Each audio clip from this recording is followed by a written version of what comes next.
Greetings, everybody. Nikki Brown here. No matter where you are and what part of the world you are in, I hope that you are having a good day. So, I wanted to come on today to talk about episode 7 and 8 of Zatima, Tyler Perry show that comes on BET. I don't watch much TV. However, there are three shows I watch. That's Sisters, Sista. There's Bruhs, Bruhs, and Zatima. They are all Bruhs and Zatima are basically, so there's the Tyler Berry's version of Sisters, the Bruhs, and then there's a spin-off show called Zatima. And the reason I like it is because they actually bring up a lot of real world issues and life experiences that people actually deal with within our community. And so this is one of the reasons why I watch these shows. And I'm able to find a lot of takeaways and learn a lot of lessons just from watching them. Um, Although certain things I may not agree with or like to see, like maybe some of the violence amongst people in our community. But again, they're realistic, real world experiences that people actually go through. So on episode 7 and 8 of Zatima, right? This is season 2. Season 2, episodes 7 and 8. So they're 30-minute episodes. So basically, it's kind of equivalent to watching an hour show. So in the first episode, it is revealed that Zach has trust issues.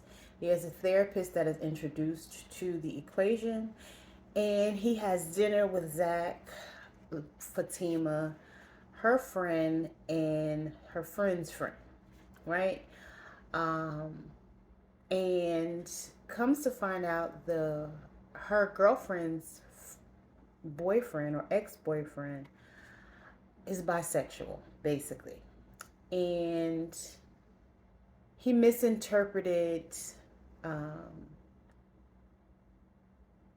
something that Zach said or did, right? So basically, the therapist pointed out when there's no father in a child's life, more specifically a male child, that there's a void. And so that male child would bond with other males. I would go ahead on and say for myself, I bonded with other males as well. And a lot of times people thought that I was having sex with these men or boys at that time, young men, whatever you want to call it, but I was not. For me, it was a bond. I learned from them. I got to ask them a lot of questions that I wasn't able to ask my dad because he wasn't in my life. He wasn't around like that, right? And so for me, it was a learning experience at that time in my life. Now that I'm older, I see where, that wasn't necessarily the best thing for me to do, but that's all I knew at the time, right? So I had a lot of male friends growing up, and some people see that as a problem. And again, some people just automatically assume when they see a male and a female together that they're having sex, but that was not the case, right? Again, I was learning from these boys, and I would ask questions. Things again that I wouldn't get to ask my father. Oh, if a guy says this, if a guy says that, if he does this, if he does that, what does that mean? And I would give them advice as well about women, right? So the dynamic of father-son relationship starts to form from random kids, cousins, siblings, and boys in the neighborhood. So again, it's it's not just boys that go through this, but some girls go through this as well. And if you know anything about astrology, I am an Aquarius, and Aquarius is a masculine sign. Does not mean that I'm not a woman, does not mean that I'm not feminine. However, I think more logical than emotional. So I can separate um, or compartmentalize. How do I want to say this? I can't just look at a guy and say, "Ooh, I want to have sex with him." my brain doesn't work that way. I actually have to get to know this person, have conversations, and it takes time for me to get this to know this person. I'm what's considered a sapiosexual, which is basically someone who's attracted to intelligent people. So again, I can't just look at a guy, not even an actor. Like a lot of people have, fantasies about actors and actresses. And I may say that one is handsome or cute, but I'm not saying, oh, I want to have sex with him because I don't know him like that. And so for me, that bond has to come from someone that I actually have a connection with and have communicated with, and someone who has stimulated my mind. When I was younger, I used to always say my mind has to be stimulated before anything else can be. And when I was younger, it was a little easier to stimulate my mind. A person can make me laugh or even have good conversation. And not to say that that was all that it took, but it was a little easier. But as I've gotten older, it takes more conversation. And, as when I was in my 20s and 30s, and now, you know, it's like, again, I need more time to actually get to know someone, and my mind has to be stimulated as well. Right? So, again, the dynamic of the father son, or, in some cases, daughter, because, like I said, Aquarius is a masculine sign. So, we may not necessarily think the same way other people think. Your other masculine signs are basically the other air signs, so it'll be Gemini and Libra. And then you have your Sagittarius, Aries, and Leo, right? The other signs are typically more emotional, especially the water signs. Um, some of them cry very easily or get very emotional and sensitive more easy. Not to say that, certain other signs are not masculine, I'm sorry, sensitive, um, but it's different. Um, and so I know some people don't believe in astrology, but even if you don't believe in it, these things are still relevant, right? So there's a bond and a connection, right, that other people may see from you because you are looking to establish this bond and connection, whether it's intentionally or unintentionally, right?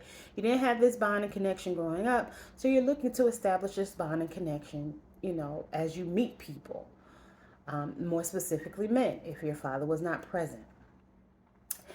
Um, if someone helps you or helps us, it's interpreted as a feeling of being cared for. And the reaction is showing appreciation. So you're genuinely showing someone else appreciation, which can be perceived as something else. So for a female, it can be perceived by another male as he wants to, that, oh, she really likes me, she wants to have sex with me, when that's not it at all for her, right? Same thing with a man. If a man is bisexual or gay, he could perceive it as something else, right? You're showing this appreciation because your guard is down. You're not looking at this person in this way, but this person may be looking at you in that way. So again, they perceive it as something else. When you innocently just, are in that place of feeling cared for, so you're showing your appreciation. Your reaction is appreciation, and that may show up in different ways, but again, it could be interpreted differently by different people. So then at dinner, the therapist went on to the character whose name is Angela, right? And Angela is a plus size woman, and not that it has to be a plus size woman, but in this particular case, it's a plus size woman, right? And so he basically says to her, you're beautiful, you're confident, and you're sure of yourself, but you're insecure and you hide it with fashion, makeup, and hair to cover up a deeper hurt. Right? A lot of people do that, whether they're small, medium, or large. Right? Doesn't matter. Small size, plus size, fun size, whatever you want to call it. A lot of people, hide behind certain things because they're insecure deep down. He also went on to say that people don't say how they truly feel, right? And when things get too tough or emotional, or hard to handle, however you want to look at it, a lot of people run, male or female, right? At this particular point, he was talking to the character named Fatima, who was dating Zach, right? Um, and he said that we need to put the child side behind. So this hurting child that's inside of many of us needs to learn to talk as an adult, right? Doesn't mean you have to yell, doesn't mean you have to scream, doesn't have mean you have to be nasty, but we do need to learn how to speak our minds and say how we really feel or what we're really thinking.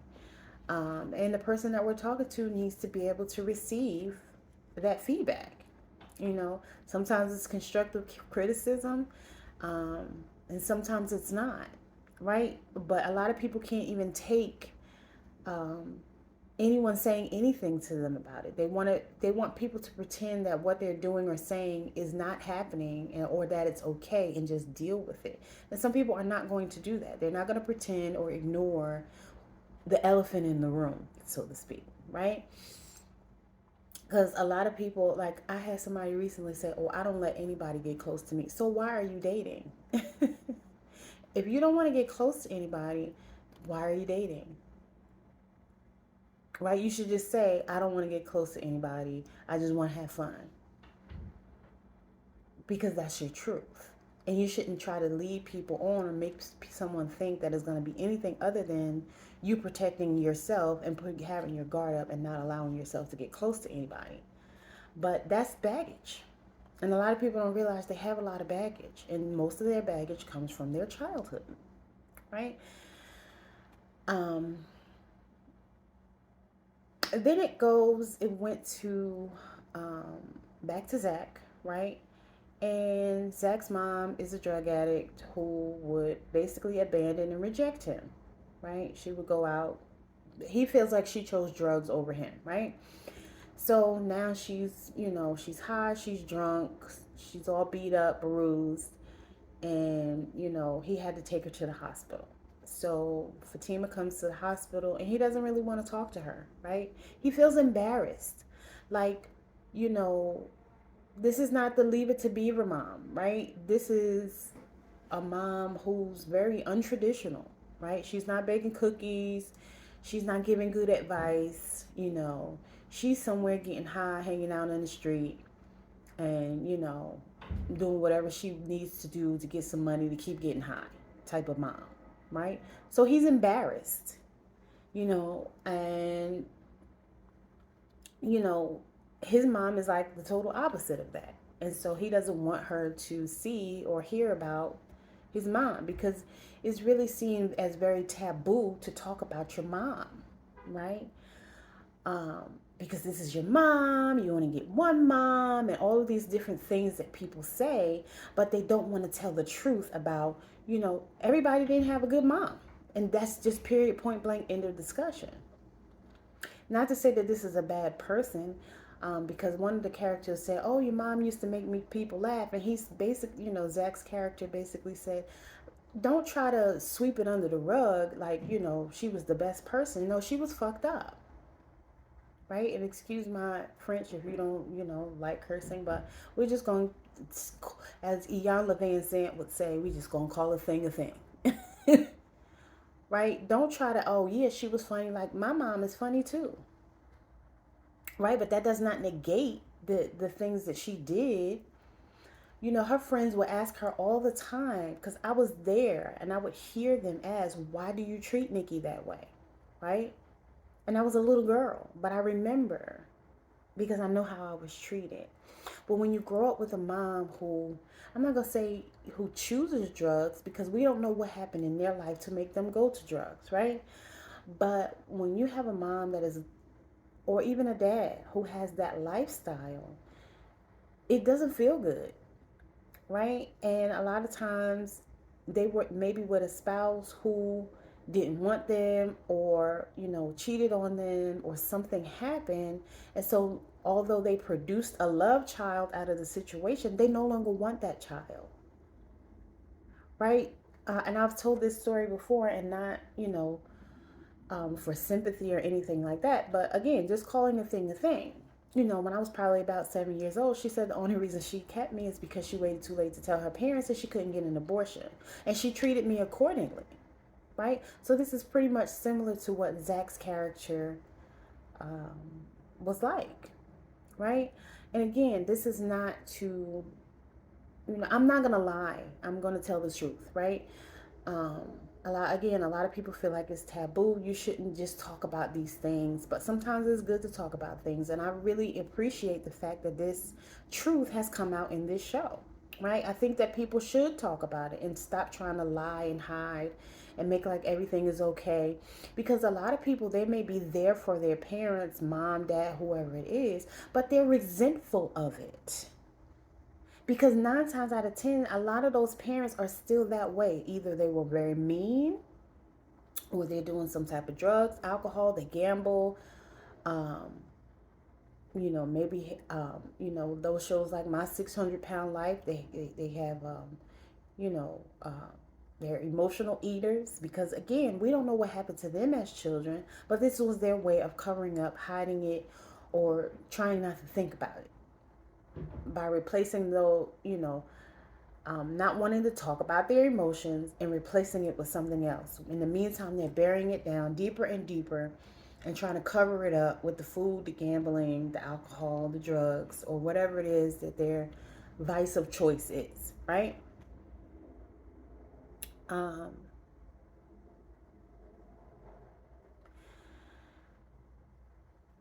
um, Not only did Zach not basically shut Fatima out, but he also felt like he didn't want to hurt her, right? So when you grow up under these circumstances, you don't want to hurt other people as you've been hurt, right? Some people feel that way.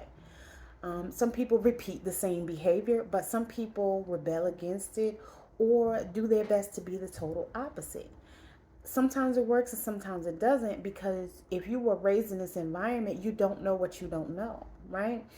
So you repeat some of the same behaviors, not necessarily the drugs or the drinking, but if you had a parent who rejected you, you may reject your parents and not even realize that you're doing that, right?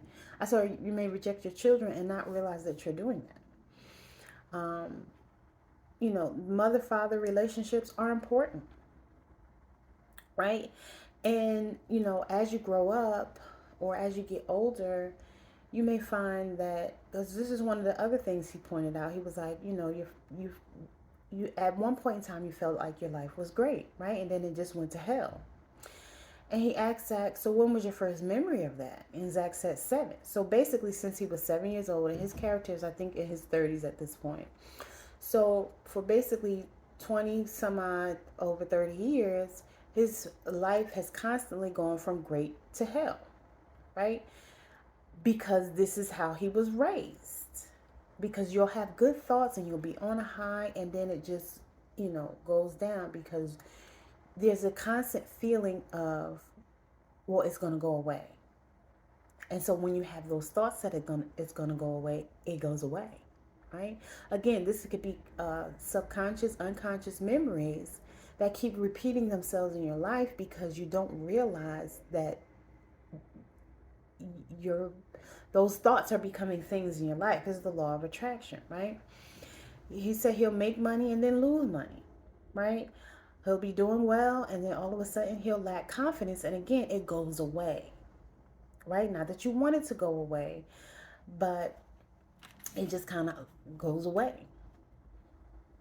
When your mother, the therapist also points out, when a mother leaves a child, and I would even go on to say when a father leaves a child, it feels like no one can love you. Again, whether it's on a conscious level, a subconscious level, or an unconscious level, deep down there's a feeling that no one can love you, right?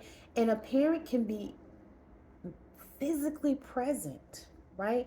But they're mentally and emotionally absent. Or a parent can be physically absent, right? And this feels like abandonment and rejection. Even if the parent is physically present, if they're emotionally, mentally, and emotionally absent, it could still feel like abandonment, neglect, and mistreatment, whether it's real or perceived.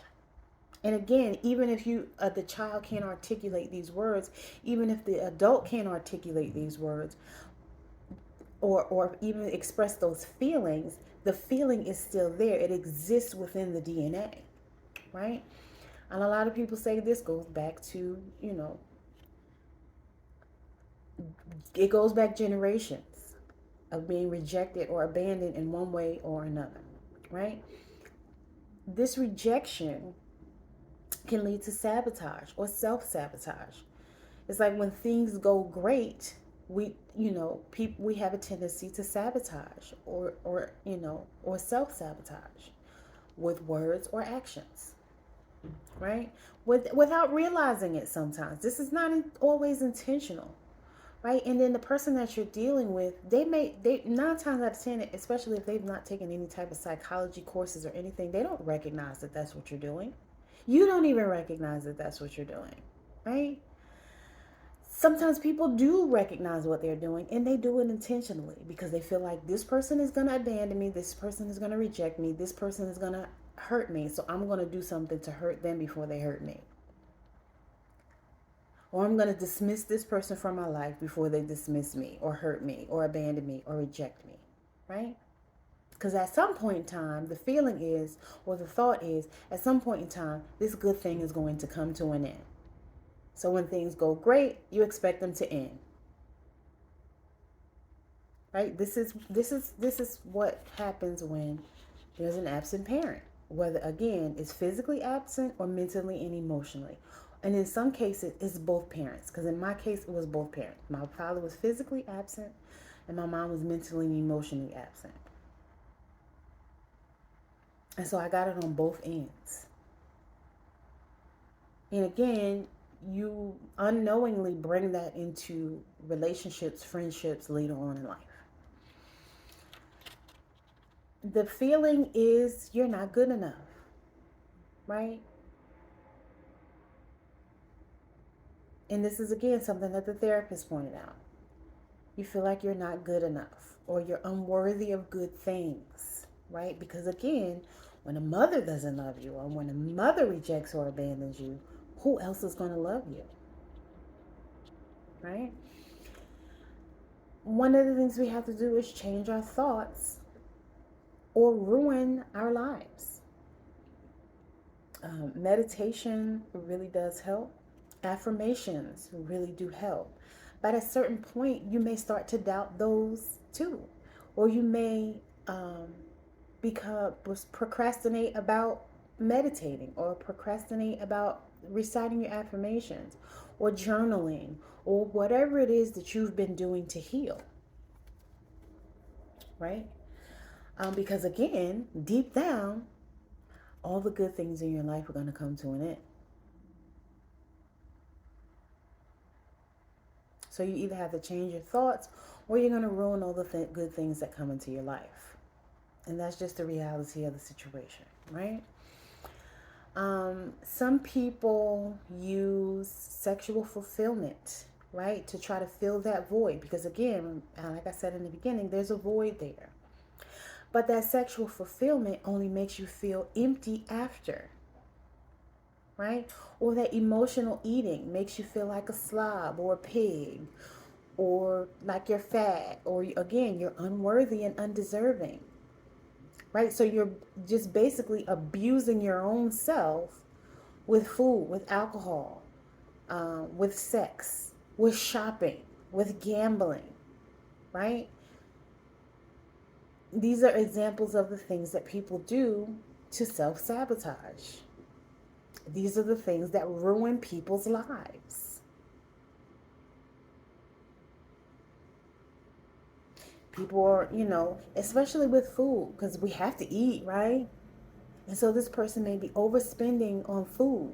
They may have had a lot of money at one point. They, going to different restaurants, eating out, having food delivered, having groceries delivered, and then the next thing you know, the money's gone. It's because they ate it up. They ate it all. Or they gambled it away. Or they shopped it away. Right? Trying to fill that void. We have to start asking ourselves, why are you doing it? Why are you constantly doing things that you know you're going to regret later? What is it that's going on inside of you that's making you repeat harmful behavior, toxic behavior. That again, you're going to regret later, and that's only going to end up hurting you in the long run, right? And again, if you're in a relationship or even a friendship, there's this feeling that the person is going to leave. And it goes back to the parent who originally rejected you, whether it was one parent or both parents. It's really not about that person. It's about the person that, or the parent who rejected and abandoned you. And even if you were raised by your grandparents and your grandparents did a good job and they were loving and caring and kind, they still weren't your parents. And that doesn't take away what they did. It doesn't say that they didn't do a good job. And if you were raised by a single parent, doesn't mean that that parent didn't do a good job. It's not about that at all, right? There's still a void there. Because you're not supposed to be raised by your grandparents. You're supposed to be raised by two loving parents who cared about you and really wanted you and loved each other and made a commitment and agreement to be together and raise you. And so if that doesn't happen on a conscious or subconscious level or unconscious level, deep down, this bothers you because you still have those feelings of rejection and abandonment. Again, whether the person is physically absent or mentally and emotionally absent, and mistreating and verbal abuse, physical abuse, mental abuse, emotional abuse, financial abuse. You know, because a parent who's doing drugs or gambling, they may steal from you. Right? And then you have other parents who they're contributing to their child's bank account, their bank fund, teaching them how to shop, teaching him how to spend their money, you know, helping them to get a car or paying their car insurance or cell phone bill or whatever it is. And then here you are in an unnormal, toxic situation where you have a parent who takes from you. And it doesn't feel good. And then again, this behavior may repeat. That child may not do drugs, but when they have kids, they may need help from their kid, right? And so now this kid becomes resentful because they see their other parents who or other friends whose parents help them, and they don't have a parent who's in a position to help them. Because maybe this parent, you know, repeated a cycle of being a single parent like their parent was. Or rejected and abandoned them by working all the time. Again, this is not intentional because some parents feel like, oh, well, just going to work is taking care of my kid, right? And as long as I feed the kid and put a roof over the kid's head, then I don't have to spend time with this kid. But that's not how it's supposed to work. And this is not to make anyone feel bad either. Because I was that workaholic mom because I was a single parent and I needed to work. You know, but I would send my son on, you know, different field trips for school. He went to Spain. He went to Australia. I think he went to D.C. He went on quite a few field trips to different places. And, I would fund those field trips. But I wasn't able to go because we both couldn't go. And I couldn't afford to take the days off of work. So again, in a certain way, I repeated the same cycle as my parents did. It was in a different way because I didn't know. I was 18 when I had him. So I'm going to go ahead and get off of here because this phone is overheating, and so the video is probably going to cut off. I hope this was helpful. If you'd like to talk about it, please do so in the comments. And don't forget to like, comment, share, and subscribe. I love y'all. Later.